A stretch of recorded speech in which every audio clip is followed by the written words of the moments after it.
we need to get devolution right across the country. And we also need to go further on devolution and devolution powers. The evidence shows that it's when you start to get more fiscal devolution, which is fairly new to Scotland, but hasn't been given to any of our combined authorities across the country yet. That's when things start going a lot better. But look, I mean, it's also a point of principle. I believe. But I'm sorry, that's not true. That is not true. Since Scotland got fiscal devolution, its growth rate has performed no better than before and no better than the rest of the United Kingdom, particularly England. You can't use a single example in order to disprove the general consensus, which I've been giving you, that's my fourth so far. This is The Times at One with Andrew Neil. Andy Burnham has laid out his plans to devolve power to the regions with a new Number 10 North based in Manchester. He says he wants to rewire Britain through building more council houses, taking public control of water, housing, energy and transport, regenerating our towns and cities, reindustrialising the North and the Midlands. And it will all be spearheaded by this new Number 10 North. It's a tall order, and there's precious little detail so far. So let's see if Chris Curtis, Labour MP for Milton Keynes, former chair of the Labour Growth Group, and an Andy Burnham ally, can flesh things out maybe just a little. Chris Curtis, the argument seems to be that more devolution will lead to more economic growth. What's the evidence for that? Well, the best evidence for that, I think, is Greater Manchester, where it's not just for devolution, it's for other reasons as well. But I think devolution is part of it, has produced pretty astonishing results. The economy in Greater Manchester, okay, I'll come back to the good, roughly twice as fast as the country as a whole. I thought you might I thought you might do Manchester, which is fine. I'll come back to that in a minute. Can you give me any other examples? Well, the evidence, if you look not just in the UK, but across continents, across countries, when these studies have been done, have shown that if you have devolution alongside fiscal devolution, which is what this government has already started. Rachel Reeves set it out in her May's lecture. Andy Burnham will go faster with it. The evidence shows the consensus among academics is that does deliver faster economic growth. Where's that evidence? I've read the executive summaries, Andrew. I haven't read which examples, but the studies show that delivers faster economic growth. But if you just allow me one second. And I say this is quite an important correlation, and it needs to be established because it seems to go to the heart of what Mr. Burnham wants. Now, let me give you two examples. Germany is a federal system. It's highly devolved. The German economy is no bigger than it was in 2019, so no sign of growth there. France has 35,000 elected mayors, all with tax-raising powers. French economy is growing as slowly as we are. Again, I ask, where's the correlation? You can't pick two examples out like that and use them give me another one. To disprove the consensus. And also, you can't use the economy in Germany and France over the last few years and say that disproves the What about Scotland and Wales? What about Scotland and Wales? We've had real-time experiments for Scotland and Wales for almost 3 decades. Can you give me, are you claiming that Wales and Scotland have grown more quickly? Just allow me to make one other point as well, which is there is actually firstly, there is academic evidence behind this, but there is actually no academic evidence that flossing your teeth has any benefit. But I floss my teeth every morning because I think it's probably bad to leave bits of food in the middle of your teeth for your teeth. So just because what you should do when you look at these things is look at the experience and the environment around you, diagnose what the problem is, and then come up with a solution to it. Now, I've been an MP for 2 years. I have colleagues here who have been MPs for much longer. And what all of us have noticed in our day-to-day experience is that government departments here find it too difficult to get things done. Now, I believe that they find it too difficult to get things done because we are centralising too much power here in Whitehall and Westminster. We are trying to do too much from a single point of failure, and that is one of the things that is holding this country back. Now, you mentioned Germany and France. Another piece of evidence behind this is we have a very, very successful London here in the UK, but our second cities, and all of the evidence show this, lag behind other European second cities in places like Germany and France. And I believe that over-centralisation here in London, here in Westminster, is one of the reasons for that.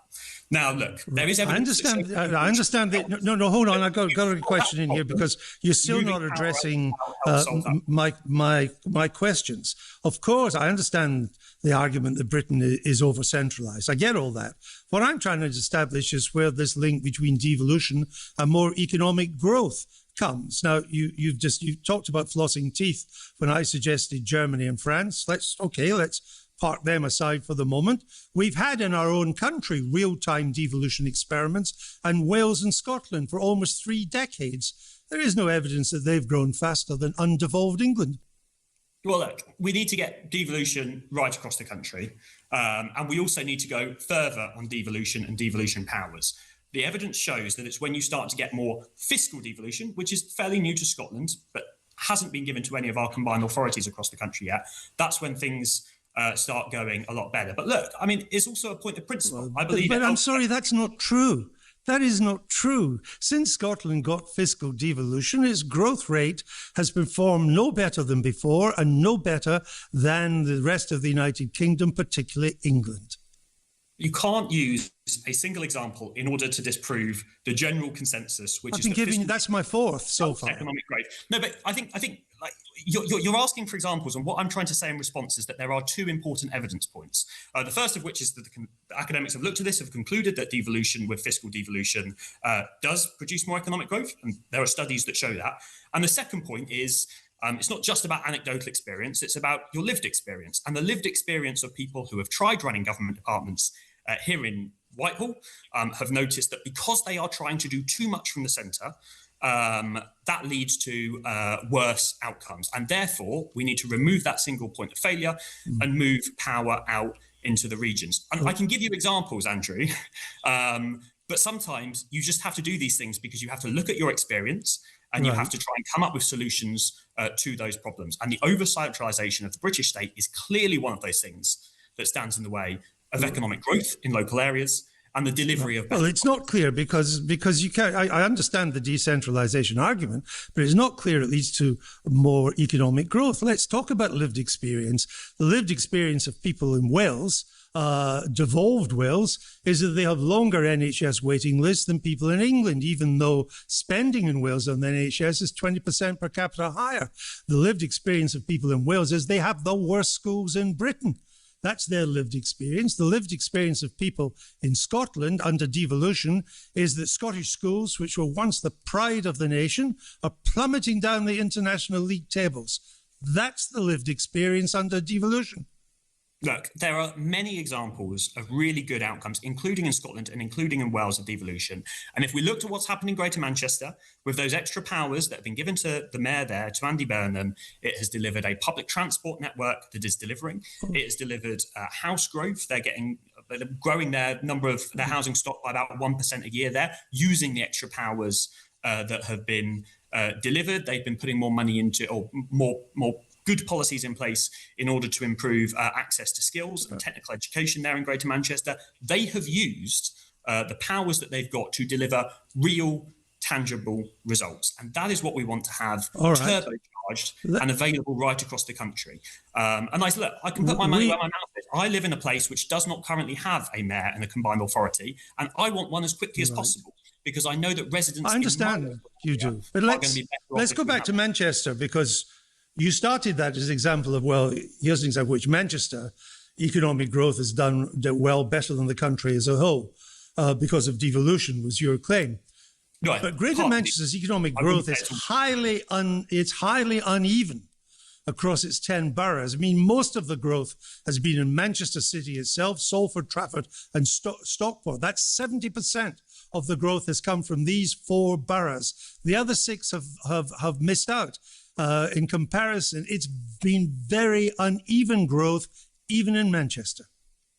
Well, growth has been too uneven right across our country, and that's part of the problem. Too much of the growth, including in devolved Manchester, Greater Manchester aside, has been happening in London, and not even all of the southeast, parts of the southeast of England. And what Andy is trying to do, and devolution is part of the answer to this. There are other changes that are important as well, looking at how the Treasury implements its Green Book rules, thinking about how we use growth corridors, not just thinking about places or projects in isolation, is a really important part of delivering that. But this argument is about how we have a more equal country, because currently the uneven economic geography for Britain is bad for people in those left behind areas that are not getting the investment. But it's also bad for people in those areas that are doing well, because what it's doing is it's sticking up house prices and making those house prices unaffordable for young people. So trying to rebalance the British economy, of which devolution is a part, is a really important thing for this government to be focusing on. One final question for you. Andy Burnham yesterday proposed the biggest council house building programme since the post-war years. That was a centrepiece, all to be spearheaded out of number 10 North. How many council houses were built in Manchester when Andy Burnham was mayor? Not enough. Not enough, because the Greater Manchester Mayor did not have enough powers. I wouldn't be able to tell you the number. Greater Manchester Mayor has a lot of housing power, a lot of housing power. How many council houses did he build when he had the chance? I don't know the number off the top of my head, Andrew, as I'm sure will not be a surprise to you. If I did, my brain would not have information in it, which I probably need more. Well, I do. It's almost none. I do. It's almost none. It wasn't in 9 years. It's almost none. It's not a question of not being enough. To hit a post-war average between 1948 and 1970, you'd have to build 135,000 council houses per year in England alone. His record in Manchester is close to zero. Yeah, and therefore he is aware of the problems and the barriers to doing more council. He had 9 years to do something about it. Well, we started to make a difference. So towards the tail end of Andy Burnham's government, Angela Rayner, when she was Secretary of State, put billions of pounds extra into social housing. Now that money, a lot of which is going into council housing. We've already seen. So how many affordable homes did he build last year in Greater Manchester? But that money takes a little while to feed through into the system. So that money has gone in. The grant money. He built 911. We can't get that money out. 911.